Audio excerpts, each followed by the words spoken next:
Having grown up in a church and being part of a church family and a congregation, I've noticed that there are usually two scenarios that young people face. They want to be involved or are involved in the church. And the one is that they either don't want to be involved, even though the opportunities of being actively involved in the church do present themselves. And the other is that they do want to be involved and they're looking for an opportunity, but the platform just isn't there.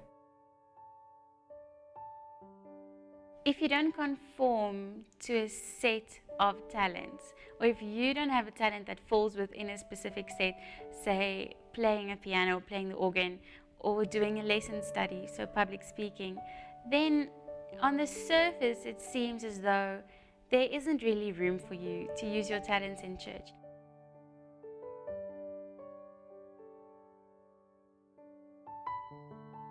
If art is a means of communication, then the gospel cannot be preached as effectively as it would have in the absence of art.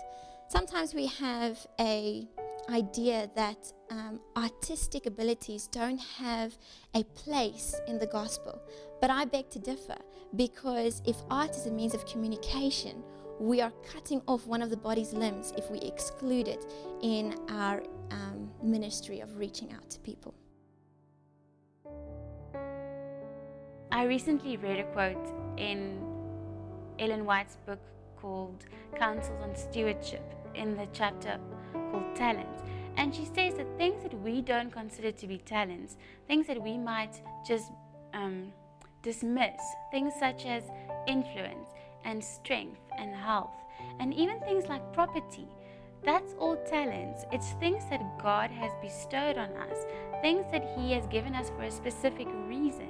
So even though we don't have talents that might fit into that specific mold, that we think these are the usable talents, we still have a very important job to do.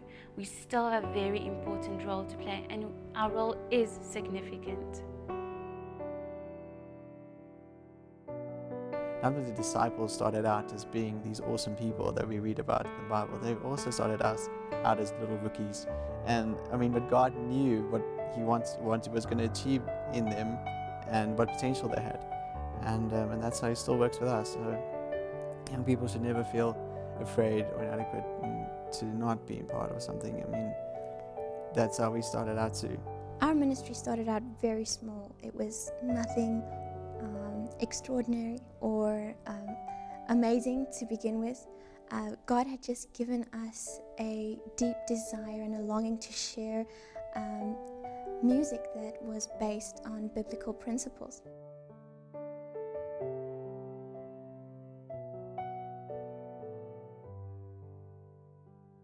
I think an important thing for us to know or to realize is that what we have and what God has given us, He will multiply if we use those little things faithfully. So the small things are the things that God tests us with. We might think that we need more equipment, we need more resources, we need more time or more people that are more experienced than us. But it's not true. If it's His ministry, if it's His work, He makes Himself responsible for the results. You can be sure of that. So all that He asks you is to trust Him and expect great things from Him and not to doubt. He wants us to put our full trust in His abilities, because with God, nothing is impossible.